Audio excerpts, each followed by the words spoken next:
Everyone. So next question जो हम करने वाले हैं वो है रोटेट एरे लेफ्ट बाय के पोजीशन। क्या बोला है प्रॉब्लम स्टेटमेंट कि तुम्हें इनपुट में एक एरे दिया हुआ है और एक नंबर दिया हुआ है के। ओके, एंड तुम्हें इस एरे को लेफ्ट साइड से रोटेट करना है बाय के पोजीशन। सो जैसे कि अगर एरे दे रखा है 1 2 3 4 5 6 7 और हमें 2 बार रोटेट करना है। तो अगर एक बार हम लेफ्ट से रोटेट करें तो क्या आएगा, ये 1 इधर पहुंच जाएगा, करेक्ट।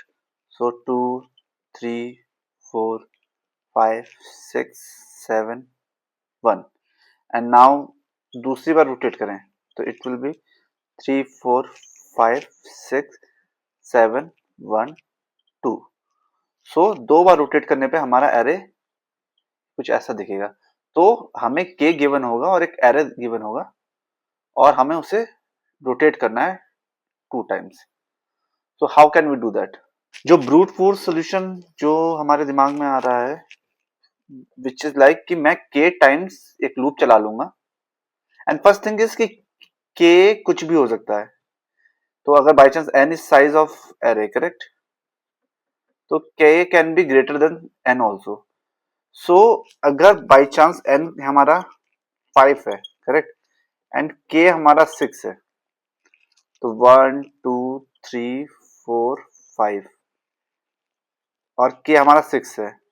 तो अगर हम के को रोटेट करें 6 बार तो क्या होगा? पहले रोटेशन में क्या हो जाएगा? 2 3 4 5 6 5 and 1।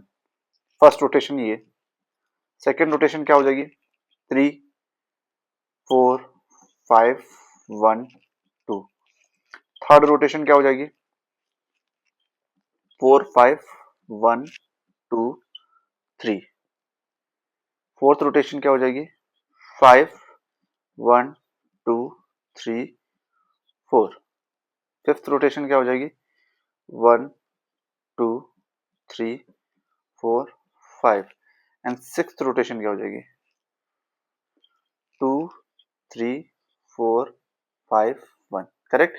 So if you observe कि जैसे ही हम nth रोटेशन पे आते हैं, मतलब फिफ्थ रोटेशन के बाद वापस से एरे हमारा वापस see k equal to 1 and k equal to 6 is same, correct, क्योंकि फिफ्थ रोटेशन के बाद मींस एरे का जो साइज है n उसके nth, अगर nth रोटेशन पे n इंटू के n इंटू आई पे हर बार एरे रिसेट होके अपने ओरिजिनल पोजीशन पे आ जा रहा है।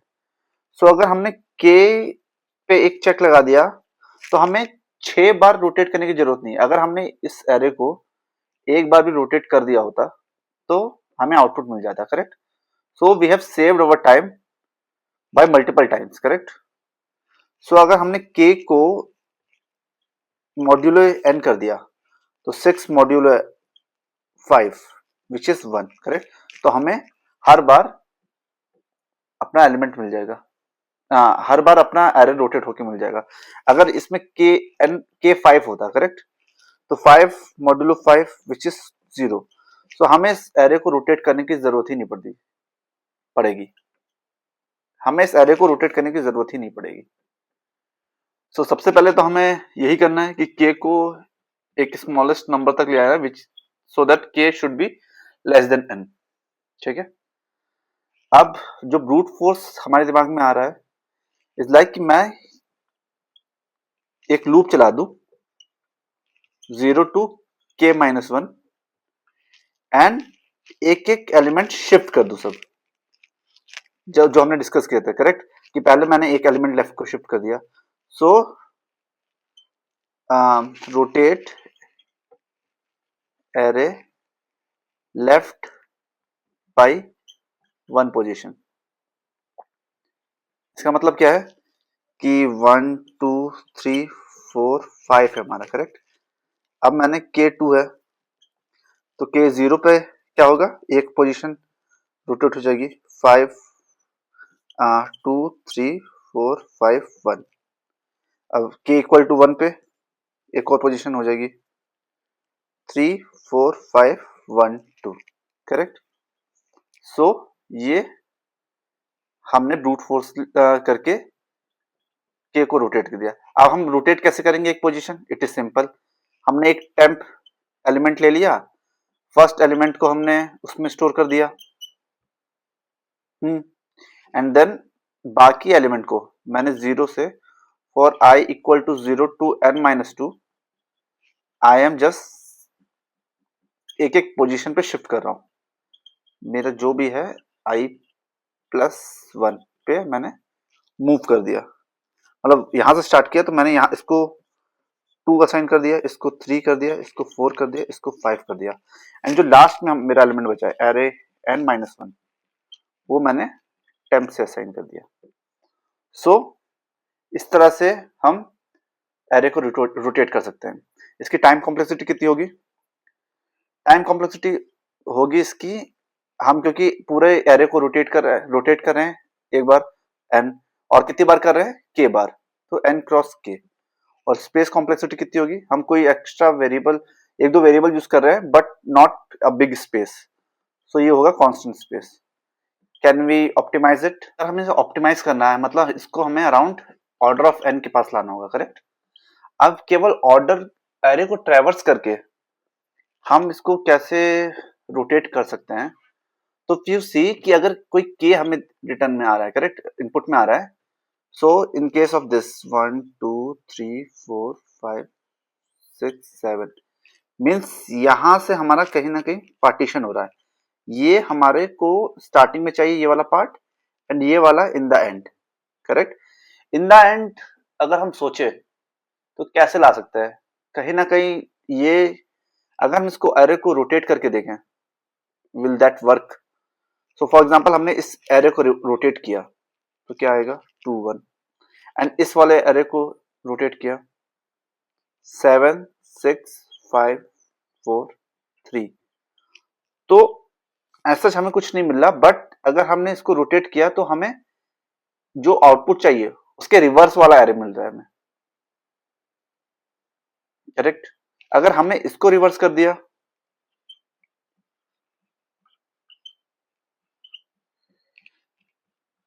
तो हमें अपना आउटपुट मिल जा रहा है। सो इसकी टाइम कॉम्प्लेक्सिटी कितनी होगी? तो हमने इस वाले एरे को रोटेट किया और इस वाले एरे को रोटेट किया, तो ऑर्डर ऑफ n, एंड इसको फिर से रोटेट किया पूरे एरे को, तो इसकी टाइम कॉम्प्लेक्सिटी होगी order of n। So it will be order of 2n which is equal to order of n, correct? And space complexity होगी ऑर्डर ऑफ 1 क्योंकि we are not using any extra space. का pseudo code देखते हैं, void rotate, हमें array मिला है, correct, and k मिला है। सबसे पहले हमने n निकाला, एरे ऑफ लेंथ, और फिर k को हमने k मॉड्यूलो n कर दिया ताकि ये वैल्यू हमारी n से कम आ जाए। फिर हमने एक रिवर्स फंक्शन चलाया, एरे को 0 से k-1 तक रोटेट किया, रिवर्स किया, फिर एरे को k-1 तक, ये वाला पार्ट हमने रिवर्स किया, फिर हमने एरे को k से n-1 तक रिवर्स किया, एंड देन हमने पूरे एरे को एक बार रिवर्स किया।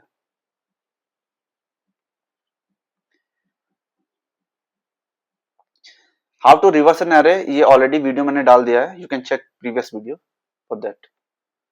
सो ये हमारा ऑर्डर ऑफ k में हो गया, ये हमारा ऑर्डर ऑफ n-k में हो गया, एंड ये हमारा ऑर्डर ऑफ n में हो गया, total it is order of n। If you like the video, please like and subscribe to the channel. Thank you.